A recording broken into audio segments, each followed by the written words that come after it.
Terima kasih Anda masih bersama kami. Pemirsa, LRT Jakarta Fase 1 Velodrome Kelapa Gading akan segera beroperasi pada Februari 2019. Informasi selengkapnya kita bergabung dengan Gabriela Gata dan juru kamera Indarmawan HDD dari Kelapa Gading, Jakarta Utara. Selamat siang Gaby, bagaimana perkembangan proyek LRT Velodrome Kelapa Gading? Kapan rencananya akan selesai diresmikan?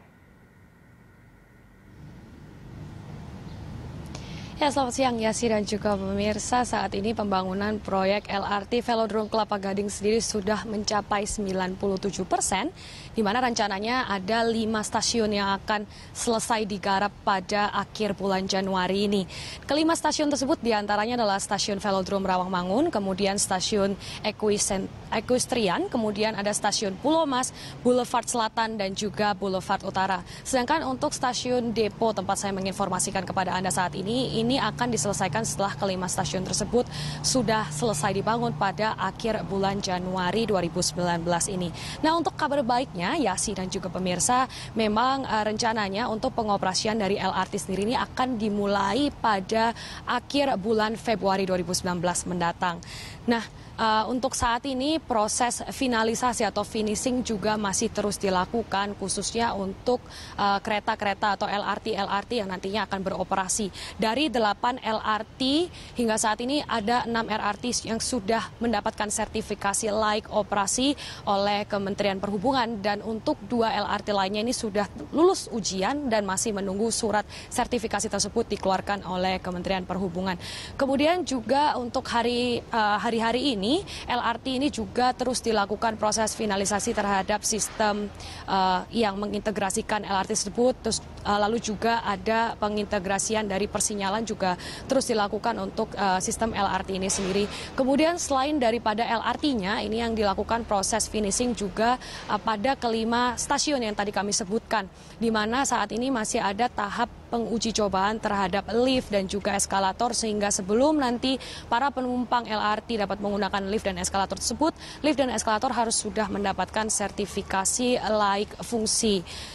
Kemudian juga tadi ini baru saja digelar acara yang dilakukan oleh PT Jakpro bersama dengan Paguyuban Budi Asih, yaitu untuk memperingati Hari Tanam Pohon atau Hari Tanam Sejuta Pohon, di mana tadi acara ini dimulai pada pukul 10:30 dan juga diakhiri pada pukul 10:30 siang. Acara ditandai dengan serangkaian kegiatan, di mana diantaranya ini juga ada simbolisasi penanaman pohon yang dilakukan. Nah, nantinya PT Jakpro sendiri akan berperan sebagai penyedia lahan bagi Paguyuban Budi Asih ini, untuk kemudian Paguyuban Budi Asih dapat menanamkan pohon di lahan-lahan yang sudah disediakan oleh PT Jakpro dan melakukan perawatan selama 5 tahun. Lahan-lahan yang disediakan diantaranya adalah lahan di stasiun LRT Depo ini sendiri, kemudian juga ada di Pantai H, di stasiun LRT Equestrian, dan juga di stasiun Pulau Mas. Nah, kemudian Yasi dan juga pemirsa, untuk mengetahui lebih lanjut bagaimana perkembangan dari proses pembangunan LRT ini, kita akan langsung mendengarkan pernyataan dari Direktur Proyek LRT PT Jakpro, Iwan Takwin. Sekarang kan sudah 97% ya, 96 sekian lah, 97%. Kalau stasiunnya kita target bulan ini selesai. Jadi 5 stasiun ini selesai, kemudian nyusul yang stasiun Depo. Memang kalau di stasiun 5 stasiun yang Anda sering lihat itu, yang terakhir kita kerjakan adalah akses liftnya ya. Karena kan lift itu perlu adjust installnya, kemudian nanti butuh SLO, surat layak operasi itu dari Disnaker, itu sementara berproses, insya Allah bulan ini selesai.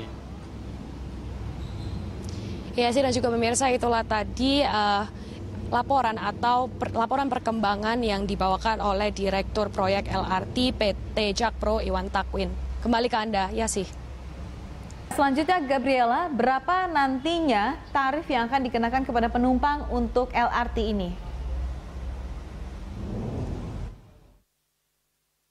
Ya, dan juga pemirsa, terkait dengan tarif sendiri ini masih dalam masa perdebatan dan juga masa penggodokan oleh pihak-pihak terkait seperti Pemprov DKI dan juga PT Jakarta Propertindo, di mana untuk PT Jakpro sendiri kemarin sempat mengusulkan untuk tarif ini dikenakan sebesar Rp10.800 per penumpang. Namun hingga saat ini menurut Kabiro Perekonomian DKI Jakarta, Sri Haryati, besaran dari tarif ini masih dapat berubah sewaktu-waktu karena memang bergantung dengan berapa jumlah subsidi nantinya yang akan diberikan oleh Pemprov DKI kepada pihak Jakpro atau pihak pengelola dari LRT ini sendiri.